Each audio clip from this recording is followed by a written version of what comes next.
Lagi rame memang ya, orang banyak yang mengendorse agar masuk ke dunia investasi, terutama pada instrumen saham.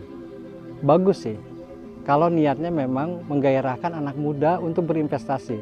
Artinya kan tidak berpikir hanya untuk hari ini, tapi juga berpikir ke depan, berpikir masa yang akan datang. Tapi iming-iming saham selalu menjanjikan imbal hasil yang tinggi dan menggiurkan, itu bisa jadi ilusi.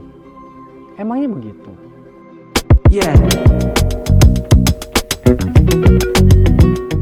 Dalam dunia investasi kan kita sering dengar ya, high risk, high return, low risk, low return. Jadi kalau lo mau dapat return atau imbal hasil yang tinggi, risikonya juga tinggi. Kalau pengen risikonya yang rendah, biasanya imbal hasilnya itu juga rendah. Nah, kita sebut aja, kita ambil contoh gini. Ini kita buat dua dikotomi yang biasanya dilihat agak ekstrim ya. Satu saham, satu emas. Nah, emas atau logam mulia itu kan harganya lebih stabil ketimbang saham. Makanya nih, emas itu biasanya digunakan untuk investasi jangka panjang. Tapi saham lebih banyak buat cari untung jangka pendek gitu.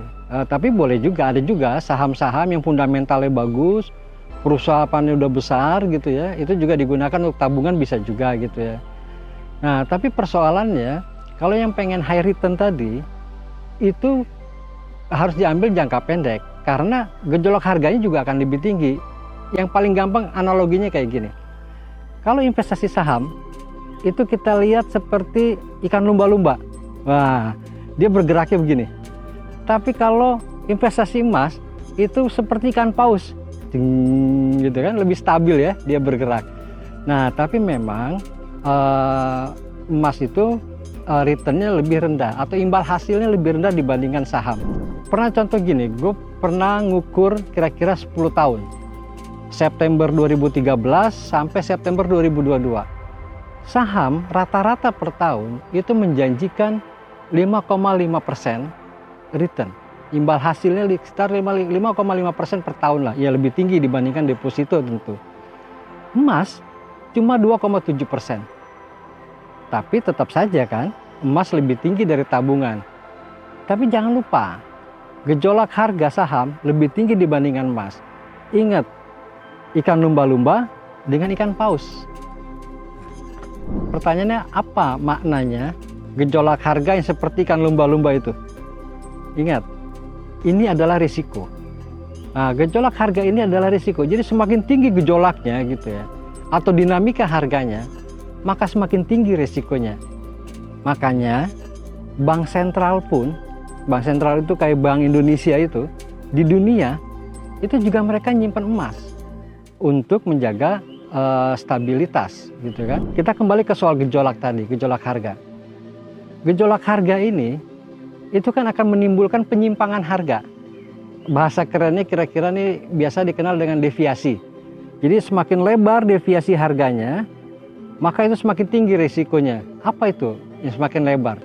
Jadi kalau ada harga 10 tahun tadi tuh yang harian, kita buat rata-ratanya. Nah, kalau rata-ratanya ada di sini, tapi karena dia bergerak kayak ikan lumba-lumba gitu kan. Nah, ini kan deviasi nih. Nah, deviasinya ini nih yang disebut dengan risiko. Tapi kalau paus kan, kalau harga rata-ratanya di sini, paus kan akan bergerak begini. Nah, lebih sempit. Nah, itu artinya apa? Paus risikonya lebih rendah ketimbang ikan lumba-lumba tadi. Kita kembali ke saham dan emas gitu ya. Jadi dalam 10 tahun terakhir tadi, jadi September 2013 sampai September 2022, di saham ya, itu tingkat resikonya itu sampai 30,9%. Karena dia tadi bergeraknya kayak lumba-lumba. Nah, sementara di emas, tenang seperti ikan paus itu cuma 14,9%. Tapi lagi-lagi tadi, returnnya pasti lebih kecil gitu. Jadi kira-kira kalau ada orang yang menjanjikan return tinggi, tanya juga ke para endorser itu, kira-kira risikonya seberapa besar. Nah, yang penting kita eling lan waspada.